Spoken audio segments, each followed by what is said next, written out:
Brian Scalabrine was more of a meme than a basketball player. The man never averaged more than 6 points a game in any season of his career. Because he looked like he belonged in a 24-hour fitness gym more than an NBA court, many people tried challenging him to a one-on-one battle. And during the 2004 season with the Nets, Scalabrine only scored in double digits 3 times. Leading up to Game 5, he only scored 6 points in his last 5 playoff games, and the Nets were dominated in their first 2 games in Detroit, including a game where they scored 56 points.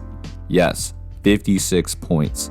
But in a pivotal Game 5 on the road against the Pistons, he became the hero that no one expected.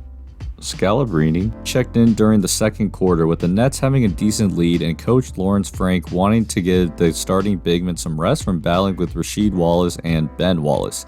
And he's here for basically one purpose, to shoot the ball and provide spacing for the offense, which he does immediately. The Nets killed the Pistons with the Kidd Jefferson pick and roll, since it allowed Jefferson to draw on the defense and kick out for threes, one to Scalabrine and one to Kittles.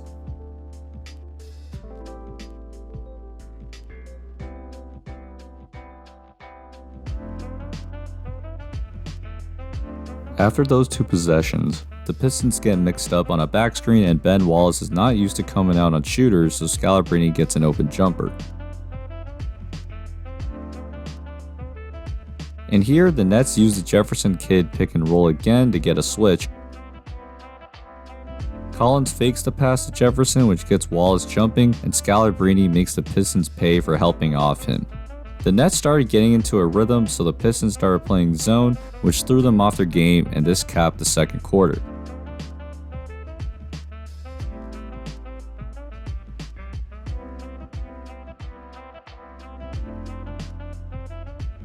Scalabrine never checked in for the rest of the regulation again, despite making the most of his opportunity.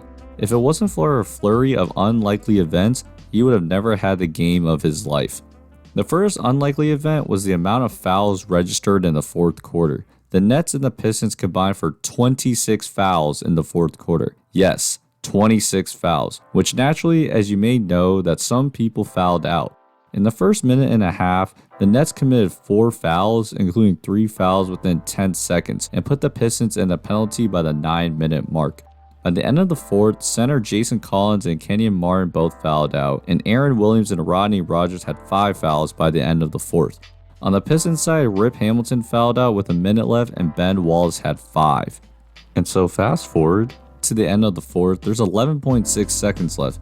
Jason Kidd, who's an 84% free throw shooter, missed both, which Billups took advantage of by racing down the floor until this happens. And Billups, what a block! Blocked by Richard Jefferson with 2.9, and now Sean Coleman raises his hand. There's a foul! The Nets still have a 2-point lead with Kerry Kittles at the line, who shoots 78%, and he only makes 1, which sets this up. 3, and they have just under 3 seconds to do it. Here's Chauncey Billups. Here it is. He's got it. He's got it. Chauncey Billups hits the 3. Overtime. Amazing. Which leads us to overtime. On the first play of overtime, Aaron Williams fouls Tayshaun Prince, which gets him to foul out, and now with the Nets' 2 main big men out, the White Mamba is forced to come back in. Immediately, the Nets go to the Kidd Jefferson pick and roll, except this time Wallace shades the right side of the court to help out on Jefferson, so Kidd swings the ball and Scalabrine makes the Pistons pay again. Scalabrine's presence opens up space, which allows Jefferson to cut and draw a foul on Ben Wallace, which is his 6th. At this point, 4 players have fouled out.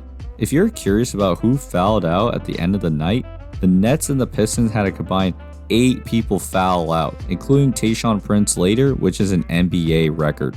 Out of all 8, having Ben Wallace fouled out was the most important, as the Nets could attack the paint at will. But it wasn't all pretty for Scalabrine.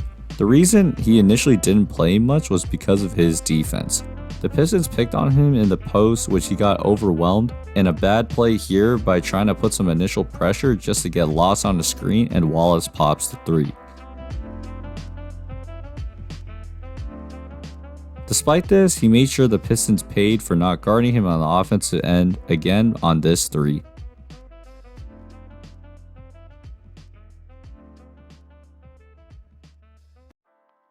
And and 2 possessions later he sets a screen to allow Jefferson to get a wide open 3.